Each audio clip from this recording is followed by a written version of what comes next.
Hello everyone, स्वागत है आप सबका हमारी सीरीज लीगल करंट अफेयर्स में, जहां हम लेटेस्ट केसेस को समझते हैं उनके फैक्चुअल बैकग्राउंड के साथ, और ये भी समझते हैं कि आप अपने मेंस के आंसर्स में किस तरह से साइट कर सकते हैं इन लेटेस्ट केसेस को, जिससे आपका आंसर बिल्कुल अलग दिखे और एक्स्ट्रा मार्क्स आपको दिला सके। अब केस का नाम है कात्यायनी वर्सेस सिद्धार्थ प्रियस रेड्डी। बड़ा ही दिलचस्प केस है।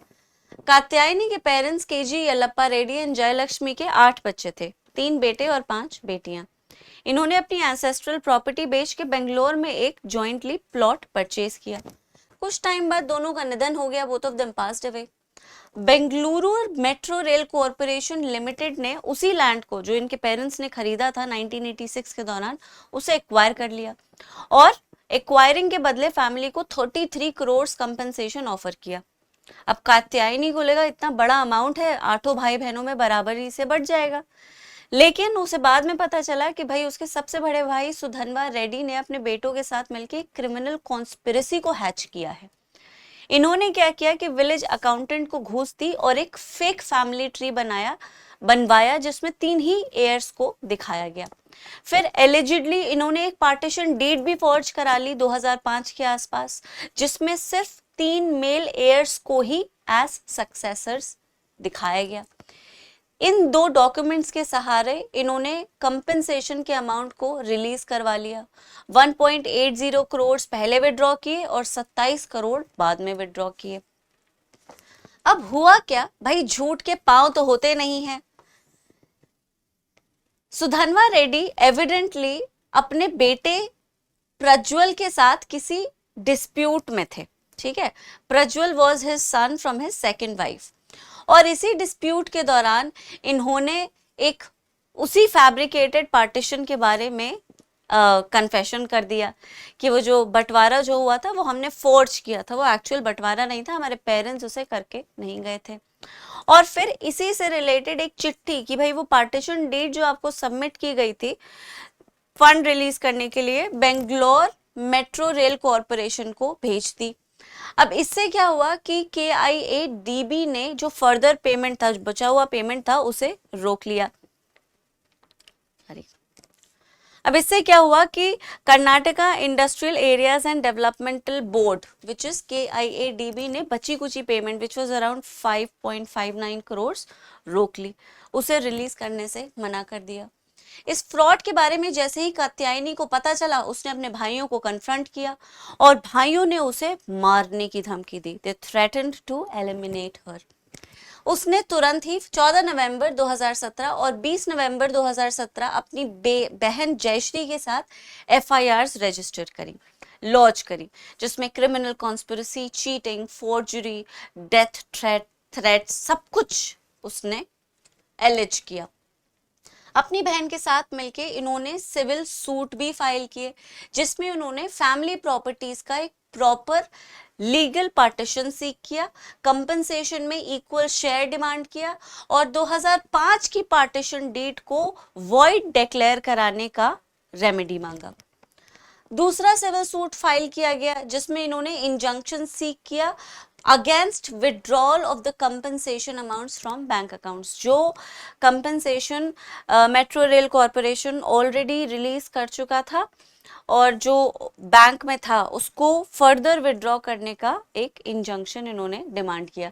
तो बेसिकली 2 सूट्स लॉन्च हो गए, एक सिविल नेचर का था और एक क्रिमिनल नेचर का था।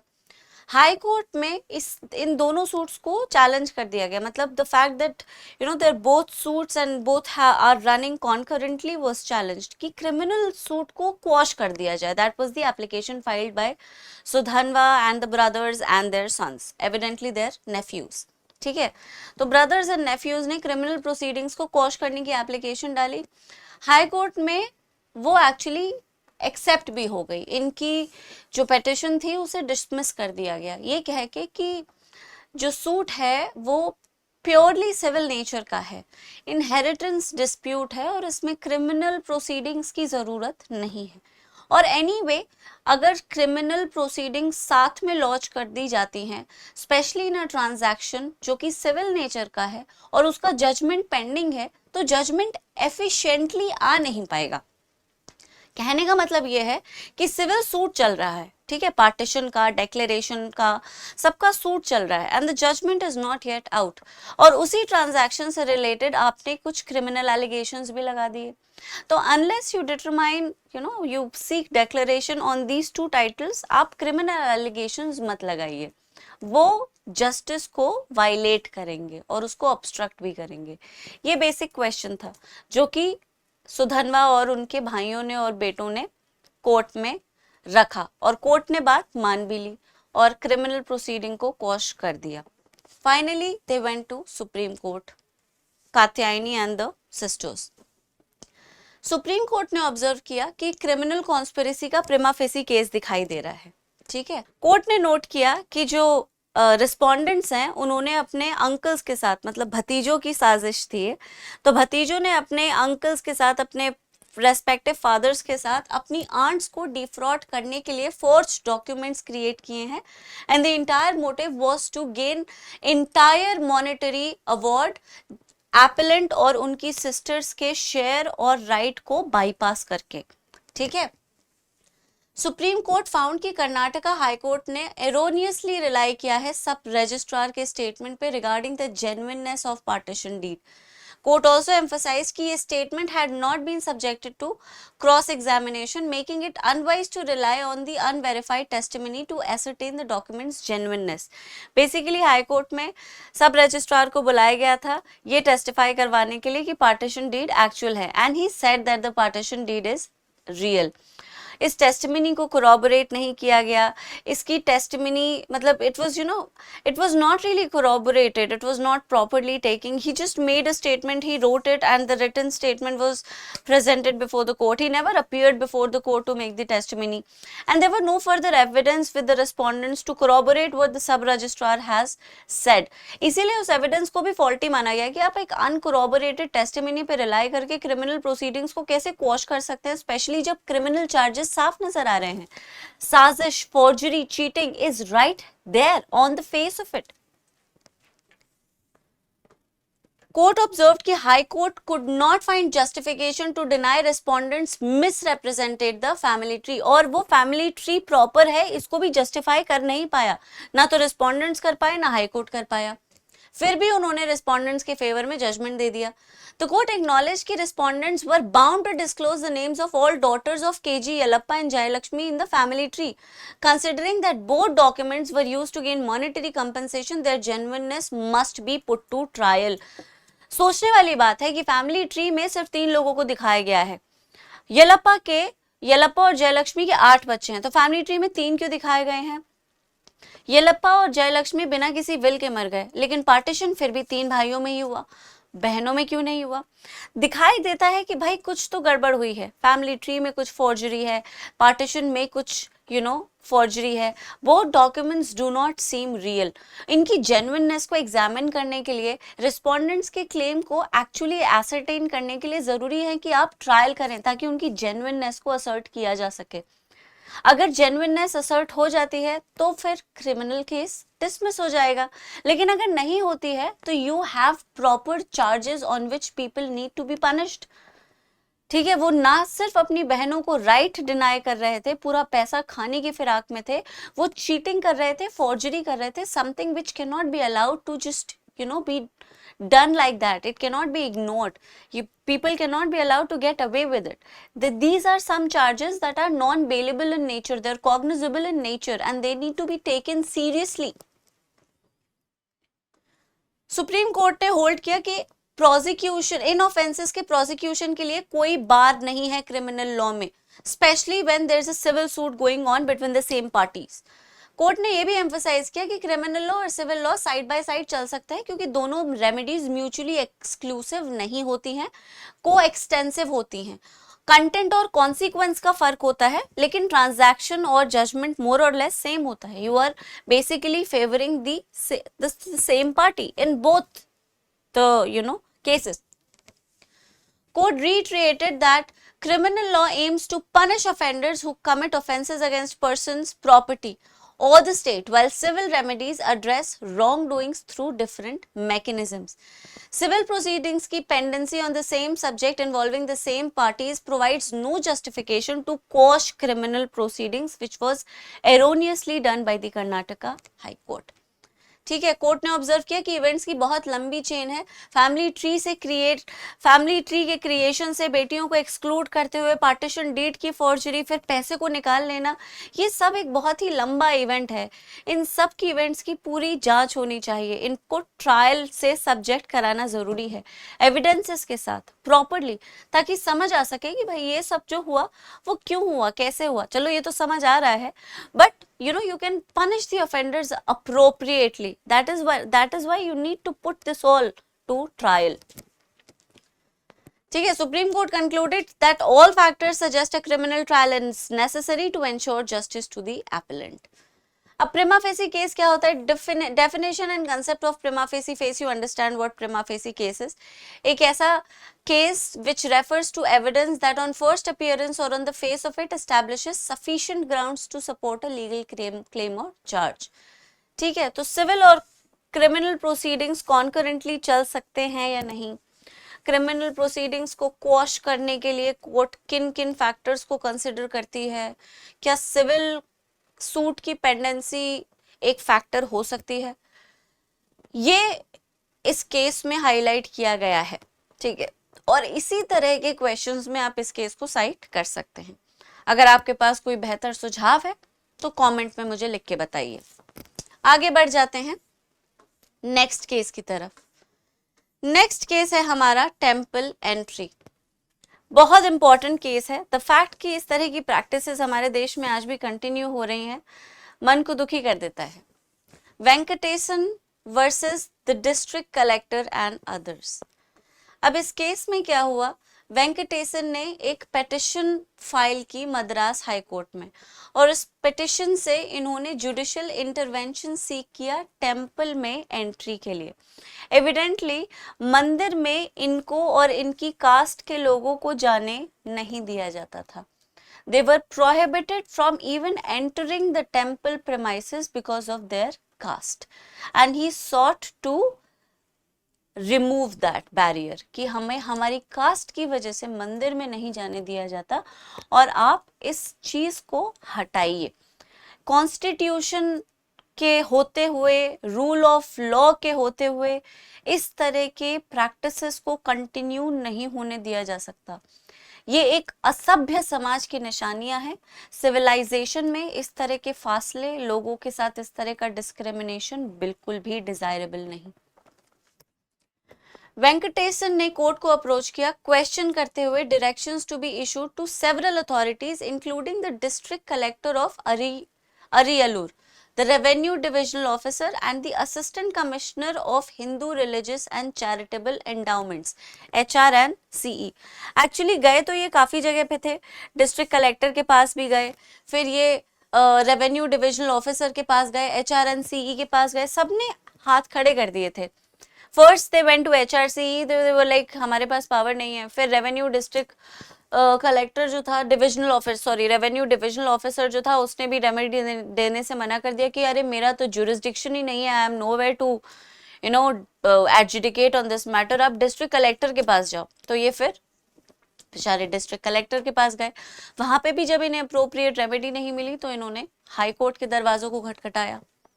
स्पेसिफिक रिलीफ को सीख किया जा रहा था to permit members belonging to his community to participate in temple car festival. This temple car festival might be referring to Rath Yatra जो अक्सर मंदिर करवाते हैं, और उस तरह के इवेंट्स में भी इनके कम्युनिटी के मेंबर्स को पार्टिसिपेट करने नहीं दिया जाता था।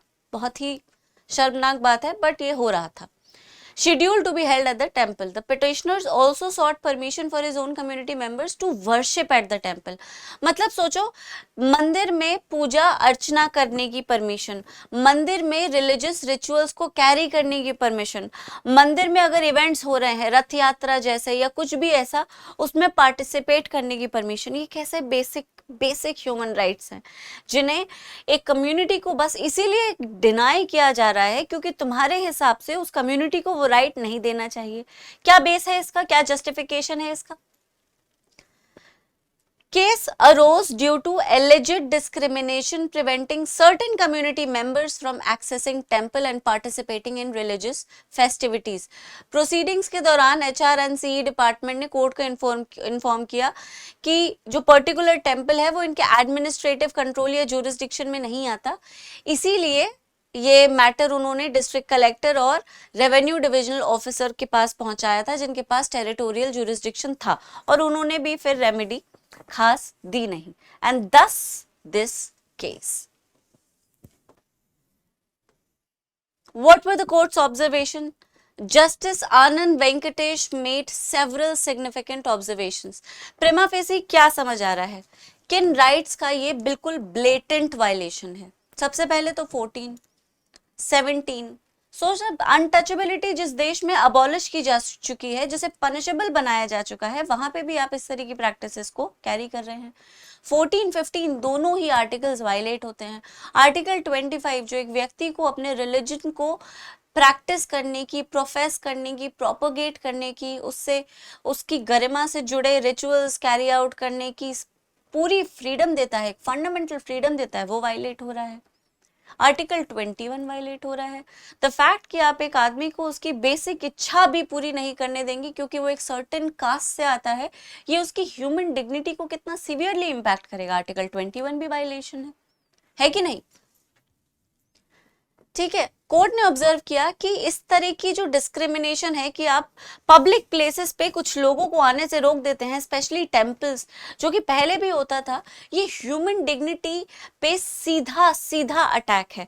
और एक ऐसे देश में जहां पे कॉन्स्टिट्यूशन है, रूल ऑफ लॉ है, वहां पे ऐसी प्रैक्टिसेस को अलाउ नहीं किया जा सकता. कोर्ट ने नोट किया कि कास्ट एंड कम्युनिटी डिस्टिंक्शंस जो है वो ह्यूमन कॉन्स्ट्रक्ट्स हैं, वो समाज में इंसानों के बनाए गए ऊंच नीच के पैमाने हैं, वो जानबूझ के बनाए गए ताकि किसी समाज के तबके को नीचा किया जा सके, ताकि समाज का दूसरा तबका ऊंचा हो सके. ये एक बहुत सेल्फिश मोटिव था विभाजन करने के लिए. विभाजन होगा तभी आपके पास ज्यादा पावर आएगी. जब आप दूसरे से पावर छीन लोगे, उनसे उनकी आइडेंटिटी, उनसे उनके राइट्स, उनकी गरिमा, उनकी डिग्निटी सब आप छीन लोगे, जब आप उनको इंसान नहीं समझोगे, अनटचेबल्स मानोगे, मंदिरों में, कुओं में, नदियों में, बेदिंग घाट्स पे जाने से रोकोगे, तो वो स्वतः दबते चले जाएंगे और इस दबाव से आप बढ़ते चले जाओगे. ये जानबूझ के क्रिएट किया गया बहुत ही केयरफुली प्लान्ड डिस्क्रिमिनेशन था, क्योंकि कुछ लोगों को खुद को ऊपर रखना था.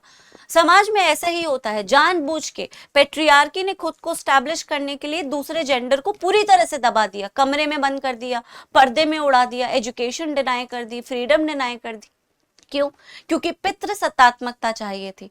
इसीलिए विमेन को वल्नरेबल बना दिया, डिस्क्रिमिनेट करने लगे. ये पढ़ के क्या करेंगी, ये आगे जाके क्या करेंगी. सिमिलरली यही कि भाई समाज के एक वर्ग को खुद को ऊंचा रखना था तो दूसरे वर्ग को दबा दिया, उन्हें भी एजुकेशन डिनाई कर दी, बेसिक राइट्स डिनाई कर दिए, उन्हें छूते तक नहीं थे. किस तरह का समाज था ये जानबूझ के बनाया गया. ईश्वर की नजरों में क्या ये सही समाज है? बिल्कुल नहीं. भाई ईश्वर ने तो दुनिया बनाई, कोई विभाजन थोड़ी बनाया, कोई ऊंच नीच, गरीबी अमीरी, caste, religion, these were all human constructs. The deity, our Lord Almighty has nothing to do with it. तो आप रिलीजन के नाम पे, गॉड के नाम पे इन्हें जस्टिफाई करना बंद कर दीजिए. सबसे बड़ी प्रॉब्लम भी यही है कि इस डिस्क्रिमिनेशन को ईश्वर के नाम पे जस्टिफाई किया जाता था, जो कि रूल ऑफ लॉ अब अलाउ बिल्कुल नहीं करता, ना कॉन्स्टिट्यूशन करता है, क्योंकि लोगों को समझ आने लगा, ठीक है, कि ये ह्यूमन कॉन्स्ट्रक्ट्स हैं, डिविनिटी न्यूट्रल है, यूनिवर्सल है. जज ने ऑब्जर्व किया कि लोगों को रेस्ट्रिक्ट करके पूजा करने से या फिर अर्चना करने से, रिचुअल प्रैक्टिस करने से रोकना, जस्ट बिकॉज वो एक शेड्यूल्ड कास्ट कम्युनिटी को रिप्रेजेंट करते हैं, बहुत ही ग्रेव वायलेशन है कॉन्स्टिट्यूशन में दिए उनके मौलिक अधिकारों का. ठीक है. द जज observe that no person should face restrictions in accessing places of worship based on their caste identity. Tamil Nadu temple entry authorisation act 1947 एक स्टैट्यूटरी राइट प्रोवाइड करता है by way of section 3 which says कि कोई भी Hindu regardless of caste और sect has a right to enter Hindu temples, और उनकी entry को कोई रेस्ट्रिक्ट नहीं कर सकता. और इन सब को ध्यान में रखते हुए इस बैन को पूरी तरह से हटाया गया। डिस्ट्रिक्ट कलेक्टर को, अप्रोप्रिएट अथॉरिटीज को ये डायरेक्शन दिया गया कि भाई आप जो है उनको रोकने वाले लोगों के खिलाफ सख्त कार्रवाई करेंगे। ठीक है, तो it was a very good judgment और ये लेटेस्ट जजमेंट है। Right to worship, right to equality, सबको हाईलाइट करता है। कॉन्स्टिट्यूशनल प्रोविजंस मुझे लगता है नहीं बताने की जरूरत है। आर्टिकल 14, आर्टिकल 25, आर्टिकल 17, कुछ प्रीसिडेंट्स हैं इसमें जो कि obviously since you know they are the landmarks, so you cannot just not mention them, but you should also mention this case because this is the latest one. Shirur Math versus commissioner Hindu religious endowments act, जिसमें actually ERP को create किया गया, essential religious practice.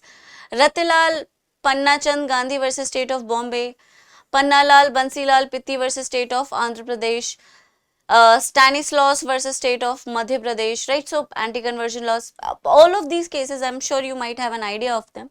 आप चाहें तो web page पे पढ़ सकते हैं। अब आते हैं अपने तीसरे केस पे, Ramcharan and others versus Sukhram. ये भी डिस्क्रिमिनेशन का ही केस है।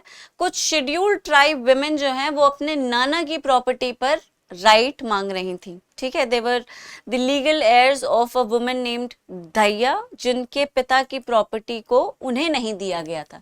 तो उनकी बेटियां मांग रही थी कि हमारी माँ को नहीं दिया, हमें दो। Okay, our mother had a right, we also have a right. Male heirs जो थे उन्होंने इस क्लेम को अपोज किया, ये कह के कि भैया ट्राइबल कस्टम्स में औरतों को प्रॉपर्टी इनहेरिट करने का कोई अधिकार नहीं होता। अच्छा, अब पहले ये केस जो था वो ट्रायल कोर्ट गया, फर्स्ट एपेलेट कोर्ट गया, फिर हाई कोर्ट गया, और तीनों कोर्ट्स में यही कहा गया कि आपने कोई ऐसा कस्टम नहीं दिखाया है जो आपके राइट को असर्ट करे। मतलब जो जजमेंट आया वो मेल एयर्स के फेवर में आया, जिन्होंने क्लेम को रिजेक्ट कर दिया था, ये कह के कि अरे हमारी ट्राइब में इस तरह का कोई रिवाज नहीं है कि औरतों को प्रॉपर्टी दी जाए। तो ट्रायल कोर्ट ने, फर्स्ट एपेलेट कोर्ट ने, हाई कोर्ट ने उन्हीं की बात मान के ये कहा कि अगर आप if you are saying otherwise कि भाई औरतों को प्रॉपर्टी मिलनी चाहिए, तो आप हमें बताइए क्यों मिलनी चाहिए, कोई कस्टम है, कोई रीत है, कोई रिवाज है। और सिंस आप ये कोई भी कस्टम, कोई रीत या कोई रिवाज जो आपके राइट को प्रूव कर सके हमारे सामने नहीं ला पाए हैं, तो by default property male heirs के पास जाएगी। ठीक है, अब तुम सोच रहे होगे मैम हिंदू सक्सेशन एक्ट के अकॉर्डिंग वुमेन का इक्वल राइट है, they are now coparceners. Hindu succession act के एम्बिट से ट्राइबल शेड्यूल्ड ट्राइब्स एक्सक्लूडेड हैं। Hindu succession act scheduled tribes पे अप्लाई नहीं होता। ठीक है, तो ये बात मैंने आपको क्लियर कर दी। अब देखो कोर्ट ने क्या होल्ड किया कि since appellant could not establish a positive custom allowing female inheritance, tribal women was not entitled to a share. Male heirs ने कंटेंट किया कि ट्राइबल कस्टम्स वुमेन को एक्सक्लूड कर देते हैं। मतलब हमारी रीत क्या है कि औरतों को प्रॉपर्टी में हिस्सा नहीं दिया जाएगा, ये है हमारी रीत, तो हम तो यही मानेंगे। कोर्ट ने भी उनकी यही रीत मान ली और फाइनली ये केस जो था वो सुप्रीम कोर्ट पहुंचा। जस्टिस संजय कैरल एंड जॉयमाला बागची ने ऑब्जर्व किया कि भाई ये जो तुमने पूरा डिस्क्रिमिनेशन किया है, which is discrimination is allowed, but you need to justify it. How? That there was a reasonable classification with an intelligible differentia, right? तो एक reasonable rational nexus या reasonable classification होना चाहिए, तब आप discrimination को जस्टिफाई कर सकते हैं। Article 14 equality among equals provide करता है। आप इस तरह का कोई प्रॉपर रैशनल हमारे सामने नहीं ला पाए हैं जो ये प्रूव करे कि हाँ प्रॉपर्टी सिर्फ मर्दों के पास जानी चाहिए। चले मान लेते हैं आपकी बात कि कोई ऐसी रीत नहीं जिनसे औरतों को प्रॉपर्टी में हिस्सा दिया जाए, लेकिन ऐसी भी तो कोई रीत नहीं है जिससे औरतों को प्रॉपर्टी से एक्सक्लूड कर दिया जाए।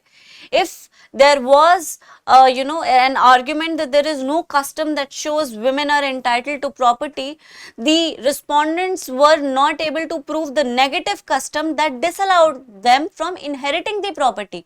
अगर एक पॉजिटिव कस्टम का एग्जिस्टेंस नहीं था जो उन औरतों को राइट देता, तो ऐसा कोई नेगेटिव कस्टम भी एग्जिस्ट नहीं करता हुआ नजर आ रहा जो कि उनको डिसअलाउ कर देता है।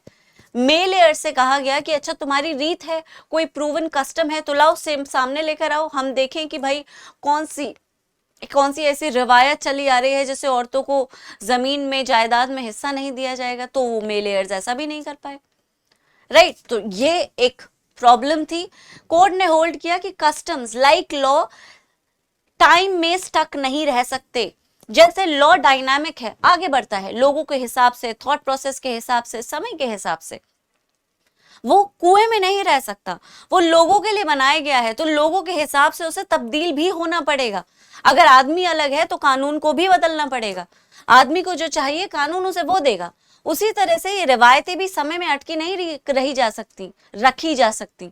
बस क्योंकि रवायत चली आ रही है, पहले से लोग कर रहे हैं, इस बात पे किसी एक कंजर्वेटिव रिडिकुलस प्रैक्टिस को जस्टिफाई करना और उसे अप्लाई करते रहना is just not proper and reasonable, ठीक है। just because your people before you did it without knowing as to why they're doing it, without any justification, any reason, और वो practice clearly discriminatory है, आप उसे फिर भी कंटिन्यू कर रहे हैं क्योंकि हमारे यहाँ तो ऐसे ही होता है, लोग तो ऐसे ही करते हैं, लोग तो ऐसे ही कहते हैं। ये एक सभ्य समाज की पहचान नहीं है। ये एक शिक्षित वर्ग इस तरह की प्रैक्टिस को नहीं कैरी कर सकता।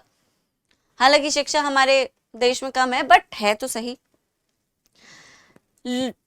कस्टम्स टू लाइक लॉ, देखो कितनी अच्छी लाइन कही गई है। Customs too, like the law, cannot remain stuck in time, and others cannot be allowed to take refuge in customs and hide behind them to deprive others of their right. Just because you do not want to,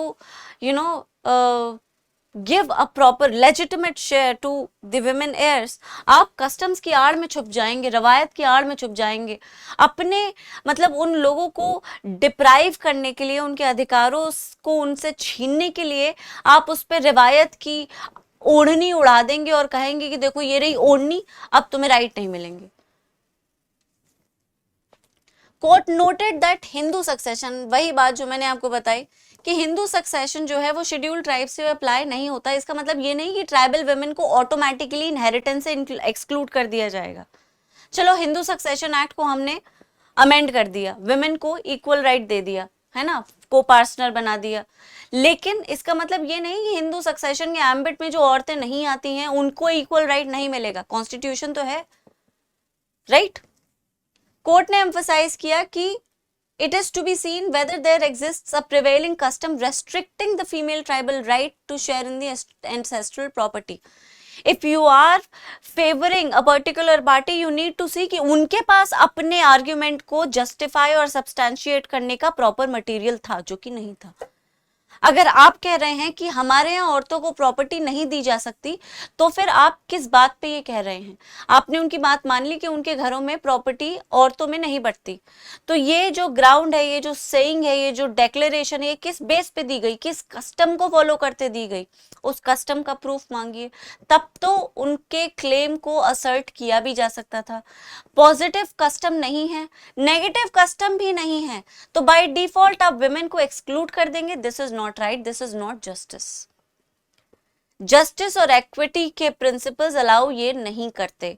law नहीं है, statutory right नहीं है, लेकिन संविधान है देश का जो बराबरी करता है स्त्री में, पुरुष में, और यही बराबरी हक देती है औरत को अपने पिता की संपत्ति पे। ठीक है, supreme court found that gender-based denial of inheritance violates Article 14, which guarantees equality before law. Court held that in the absence of any specific tribal custom or codified law prohibiting women's right, court apply करेगा justice, equity और good conscience के principle को और न्याय करेगा। अगर कोई law अन्याय कर रहा है तो भी कोर्ट न्याय करेगा। जरूरी है न्याय, बराबरी, बराबर का हक, अधिकार, जो सिर्फ सही दिखे नहीं, सही हो भी। कोर्ट की रीजनिंग क्या थी? कोर्ट ऑब्जर्व्ड कि the courts below erred in requiring the appellants to prove a custom permitting inheritance. Instead, opposing party को ये प्रूव करने की जरूरत होनी चाहिए थी कि भाई वो इनहेरिटेंस को बार किस ग्राउंड पे कर रहे हैं, जो वो नहीं कर पाए थे, rather than requiring positive proof of permissive custom. कोई ऐसा कस्टम नहीं है जो फीमेल सक्सेशन को बार करे। एपेलेंट प्लेंटिफ इस तरह की कोई रीत रवायत को स्टैब्लिश नहीं कर पाए हैं। फीमेल्स भी को एस्टैब्लिश नहीं कर पाई है कि कोई कस्टम उनको अलाउ करता है। There is no law that allows them और gives them a right. Despite that, it is also equally true कि custom to the contrary could not be shown in the slightest, much less prove. Like there was no positive custom, there was no negative custom, and in the absence of any establish practice और custom, default rule क्या करेगा? बराबरी करेगा और स्त्री और पुरुष दोनों को सेम अधिकार देगा। What is the constitutional framework for gender equality? Article 14 guarantees equality before law and equal protection of law to all persons within the territory. Arbitrary discrimination को prohibit करता है, similar cases को similarly treat किया जाए ये ensure करता है। Gender based denial of inheritance rights article 14 को सीधा वायलेट करते हैं, क्योंकि इस तरह के डिस्क्रिमिनेशन का कोई रैशनल बेसिस नहीं होता। कोर्ट ने होल्ड किया कि कोई रैशनल नहीं है मेल एयर्स को ही इनहेरिटेंस देने का सिर्फ, और कोई रैशनल नहीं है फीमेल एयर्स को इनहेरिटेंस डिसअलाउ करने का। आर्टिकल 15 भी है, prohibition of discrimination on grounds of religion, race, caste, sex और प्लेस ऑफ बर्थ। आर्टिकल 14, 15 दोनों पिक्चर में है, ठीक है। क्या स्टेट करता है कि स्टेट डिस्क्रिमिनेट नहीं करेगी against any person on grounds of religion, race, caste, sex और place of birth. Female tribal members को सक्सेशन डिनाई करना एक प्रोहिबिटरी कस्टम के एब्सेंस में आर्टिकल 15 को भी वायलेट करता है। आर्टिकल 38 एंड 46 कलेक्टिव ईथोस है कॉन्स्टिट्यूशन के, जो इंश्योर करते हैं कि विमेन के अगेंस्ट डिस्क्रिमिनेशन को रोका जाए। स्टेट एक्टिवली काम करे इस तरह की डिस्क्रिमिनेटरी प्रैक्टिसेस को रिमूव करने के लिए। The constitutional framework emphasizes gender equality and prohibits sex-based discrimination in all spheres, including property rights. ये हैं इसके प्रिंसिपल्स जो आप पढ़ सकते हैं। आज के केसेस बहुत अच्छे थे, कॉन्स्टिट्यूशनल सिग्निफिकेंस बहुत था, है ना, इक्वालिटी से रिलेटेड, राइट टू रिलीजन से रिलेटेड, और ये इंपॉर्टेंट है बहुत। कॉन्स्टिट्यूशन के जितने भी क्वेश्चंस होते हैं उनमें यही सवाल आते हैं, है ना, फंडामेंटल राइट से जुड़े हुए। तो आप इन्हें डायरेक्टली इनकॉर्पोरेट करिए। बहुत अच्छा जजमेंट है ये, बहुत अच्छे से लिखा गया है, बहुत अच्छे से बताया गया है, और आपके आंसर में 4 चांद लग जाएंगे अगर आप इसे सही तरह से एक्सप्रेस कर पाते हैं तो। अगर कोई प्रॉब्लम है तो आप हमसे कमेंट में पूछ सकते हैं। तो अगले एपिसोड में मिलेंगे इसी तरह के किसी बेहतरीन केस को समझते हुए। तब तक आप सब अपना ख्याल रखें। Thank you so much, bye bye.